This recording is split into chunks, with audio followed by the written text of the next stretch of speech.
Noah Hanifin is one of those three triumvirate defensemen taken from the 2015 NHL entry draft. That set of three phenomenal defensemen includes him, Werenski, and Provorov. These three are arguably the best defensemen, young defensemen mind you, in the game of NHL hockey today, and each of them were taken in the 2015 NHL entry draft. Hanifin, being taken 5th overall, has played the most games out of all of them, seeing as he made the team, the Carolina Hurricanes team, directly a few months later. Now, we're 3 years removed from that draft, wherein the Carolina Hurricanes selected Hanifin with the 5th overall pick, and Elliotte Friedman made a really interesting post on his 31 thoughts this morning. It was his 5th thought in his 31 thoughts column, and it only had 6 words. But these 6 words tell a very interesting story that a lot of people can have many differing points of views towards. These 6 words for Elliotte Friedman's number 5 thought on 31 Thoughts today: stealth team for Noah Hanifin, Vancouver. The Vancouver Canucks are apparently interested in defenseman Noah Hanifin. And this is something that, upon reading, I was like, okay, that's not really surprising. I mean, Hanifin's a good player. I think anybody who is a good player should be targeted by other teams, right? Like, if a good player's on the market, you try to go get him, because good players are good players, right? So it was something that made me go, of course, but at the same time, the fact that the Vancouver Canucks were listed on Friedman's thoughts today as a stealth destination for Hanifin, it really piques my interest, because Hanifin is coming off of his RFA deal. He needs a contract, and because the Carolina Hurricanes aren't necessarily willing to put themselves in a position to absolutely say, yes, we will pay you whatever you want, they're in a position right now where they're looking at offers. And the fact that it was Vancouver here really is piquant, because the Vancouver Canucks aren't necessarily a team that has a lot of touchable assets. And I say touchable because that's the opposite of untouchable. Does that kind of make sense? And I bring this up because the player that we're supposedly trying to go after here is Noah Hanifin. He's elite. Hands down, he's an elite player. And he's already getting it done, and has been getting it done at the NHL level ever since he was drafted. 21 years of age, and this guy is big.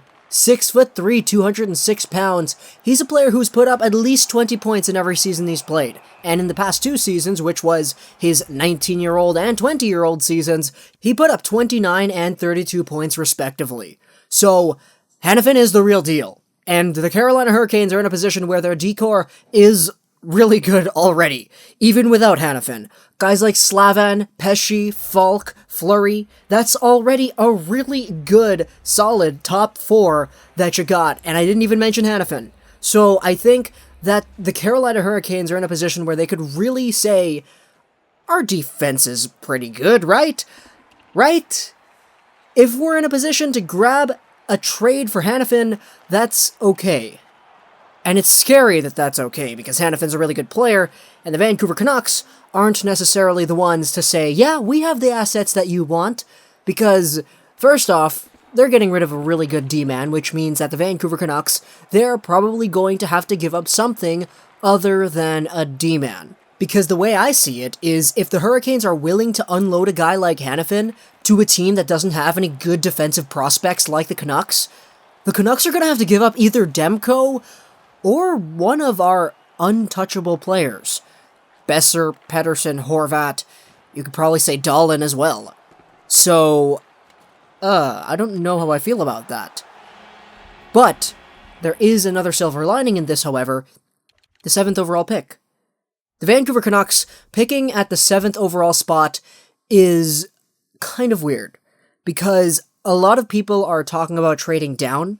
A lot of people are talking about keeping the pick, maybe trading up, depending on who's available or whatever, but at the same time, in my opinion, the Vancouver Canucks would be in a good position if they traded the 7th for Hanifin.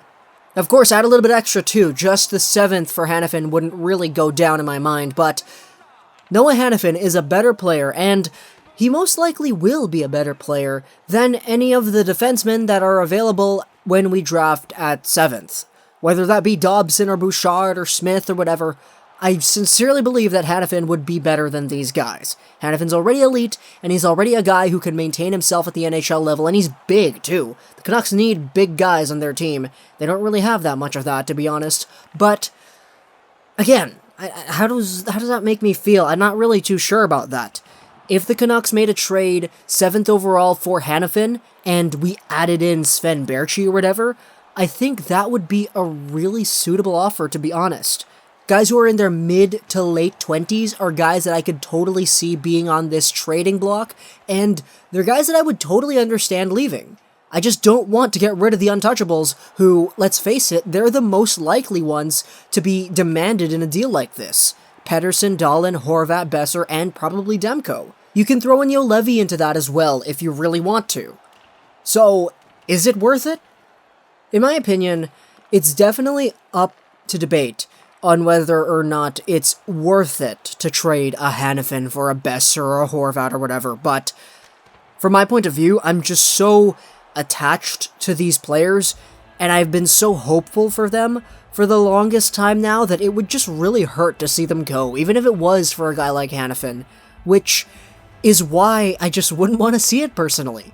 Even though it's probably the most realistic expectation for a trade like this, these guys are still untouchables in my mind, and I'm pretty sure there are a lot of fans who see them as that too. Guys like Gadjevich, Cole Lind to an extent, Goldolbin or DiPietro, these guys would be the guys that I would be perfectly fine in adding to a deal if we were able to grab Hanifin as the return. But, of course, if we offered, like, a Lind and a few picks for Hanifin, that's not gonna go through. It's really not, let's be honest here. If we make a trade for Hanifin, we're gonna have to give up at least one of those assets. One of those really good forwards we got, Juolevi, or Demko, or the 7th overall pick. Personally, I'm leaning towards the 7th because I feel like that would cause the least amount of heartbreak, but still, even though I feel this way, it's sort of weird to think about it. Do I really think Dahlin is worth more than Hanifin? No. But it's just that I don't know how I'd feel if that went down like that. I don't know, maybe I'm just letting my own personal things get into this conversation here, but that's just how I see it. As selfish as it may sound, I would honestly prefer having them on the team instead of Hanifin, because the return is really good, but the price would be so high. And I just don't know if I want to go ahead and break up all these images of future Canucks lineups that I've already established in my head. Man, this is weird. It's weird. If we traded a Besser for a Hanifin, would you guys be upset about that?